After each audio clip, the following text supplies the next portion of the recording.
ऋषि विश्वामित्र ने बताया, हे राम, जनक मिथिलापुरी के राजाओं की उपाधि है जो चिरकाल से चली आ रही है। दूसरे दिन राम और लक्ष्मण अपने नित्य कर्मों और संध्यो वंदनादि से निवृत्त हुए और प्रणाम करने के उद्देश्य से गुरु विश्वामित्र के पास पहुँचे।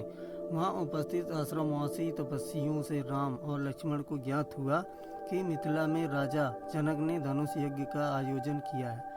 उस धनुष यज्ञ में देश देशांतर के राजा लोग भाग लेने के लिए आ रहे हैं। रामचंद्र ने गुरु विश्वामित्र से पूछा, गुरुदेव, इस धनुष की क्या विशेषता है और इस यज्ञ का आयोजन का उद्देश्य क्या है? ऋषि विश्वामित्र ने बताया, हे राम, जनक मिथिलापुरी के राजाओं की उपाधि है जो चिरकाल से चली आ रही है। प्राचीन काल में किसी समय देवरात नामक पूर्व पुरुष ने बड़ी निष्ठा और श्रद्धा के साथ यज्ञ किया था, जिसमें उसने देवताओं को भी आमंत्रित किया था।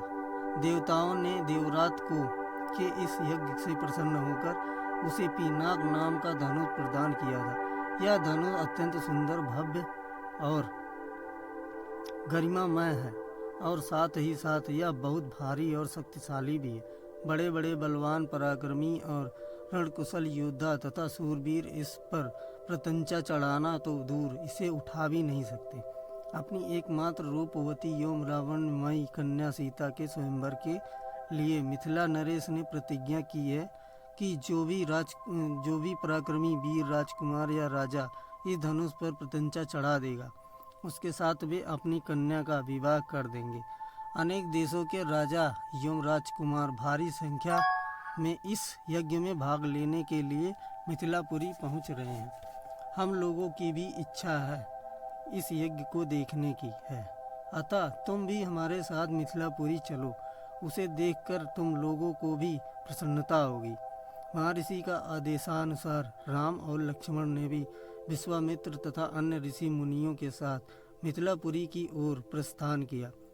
मार्ग में अनेक प्रकार के दृश्यों का अवलोकन करते हुए वे माध्यमिक चर्चा भी करते जाते थे।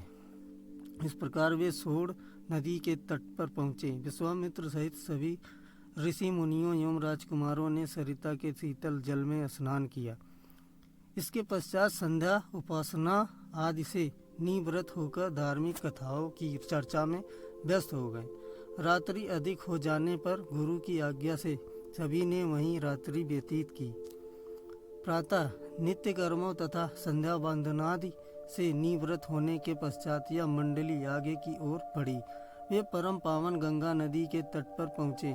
उस समय संध्या न होने के कारण भगवान भास्कर आकाश के मध्य में पहुँच चुके थे और गंगा का दृश्य अत्यंत मनोरम दिखाई दे रहा था। अतखेलियाँ करती हुई लहरों में सूर्य के अनेकों प्रतिबिंब दिखाई दे रहे थे।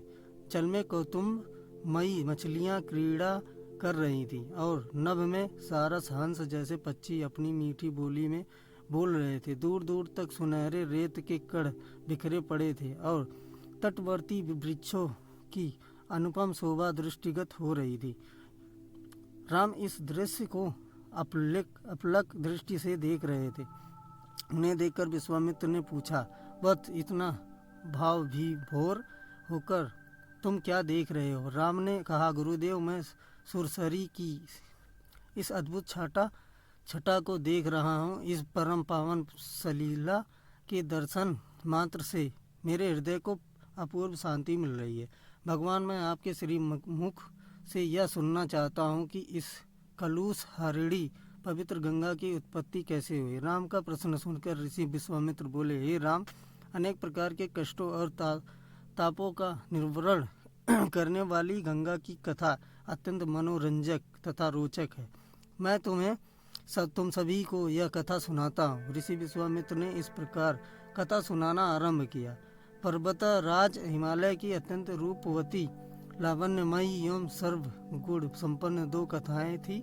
इन कन्याओं की माता सुमेर पर्वत की पुत्री मैना थी। बड़ी कन्या का नाम गंगा था, छोटी कन्या का नाम उमा था। गंगा अत्यंत प्रभावशाली और असाधारण दैवी गुणों से संपन्न थी। वह किसी बंधक को स्वीकार न कर मनमाने मार्गों का अनुसरण करती थी। उसकी इस असाधारण प्रतिभा से प्रभावित होकर देवता लोग विश्व के कल्याण की दृष्टि से उसे हिमालय से मांग कर ले गए। पर्वतराज की दूसरी कन्या उमा बड़ी तपस्विनी थी। उसने कठोर एवं असाधारण तपस्या करके शिव जी को वर के रूप में प्राप्त किया। विश्वामित्र के इतना कहने पर राम ने कहा, हे भगवान, जब गंगा को देवता लोग सुरलोक ले गए तो वह पृथ्वी पर कैसे अवतरित हुई और गंगा को त्रिपथखा क्यों कहते हैं? राम के इस प्रश्न का उत्तर देते हुए श्री विश्वामित्र ने कहा, सूर्यलोक में विचरण करती हुई गंगा से उमा की भेंट हुई। गंगा ने उमा के कहा कि मुझे सूर्यलोक में विचरण करते हुए बहुत दिन हो गए हैं। मेरा इच्छा है कि मैं अपनी मातृभूमि पृथ्वी पर विचरण करूं। उमा ने गंगा आश्वासन दिया कि वे इसके लिए कोई प्रबंध करने का प्रयत्न करेंगी।